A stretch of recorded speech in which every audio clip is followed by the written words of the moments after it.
What's the role of the Roman Catholic Church in the persecution and the genocide of Aboriginal cultures in Goa and the rest of the world?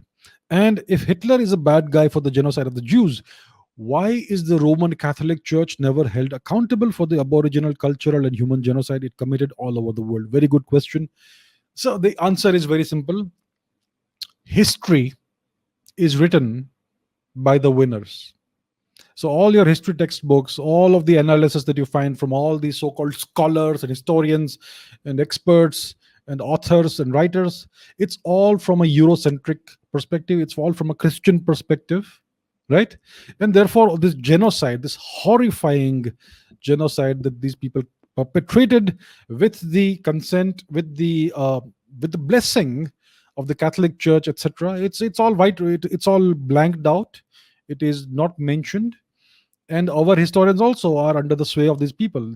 Our historians are essentially coolies. They are sepoys of the West, and therefore they also do not write about it. They do not speak about this. History is always written by the winners. Now there is an interesting question. Some people have asked me: the Vikings, the Scandinavian Vikings of Western Europe, Northwestern Europe, they were able to conquer many Christian kingdoms and sack those kingdoms, pillage them. They destroyed many monasteries. They killed lots of hundreds, maybe thousands of Christian monks, etc. So how come history does not portray them in good light?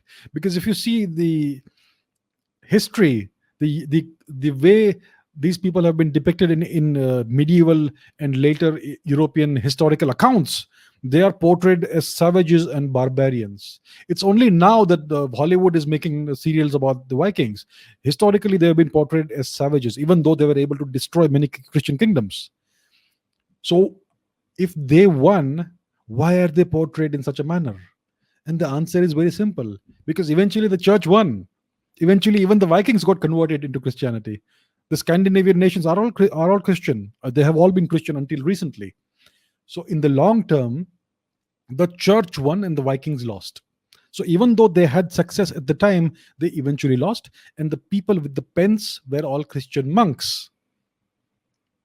So that's how it goes. So the history is always written by the winners. And that's why you find all this. So Hitler lost. He lost. And therefore he is portrayed as a monster, even though there have been many worse monsters. I am not saying Hitler was not a monster. He was a barbaric monster. He was cruel. He was brutal. He killed so many Jews and Indian origin Romani people. And he deserves to be held in contempt and portrayed as a monster, which he was. But there are many worse monsters. What the church did, the Inquisition and whatnot, the brutality and genocide of the people of the Americas, South America, North America, the genocide in India, at least 100 million people died at these people's hands, and so much more. And yet, no one writes about this. It's because they won, and today the entire narrative is controlled by these people. So that needs to change.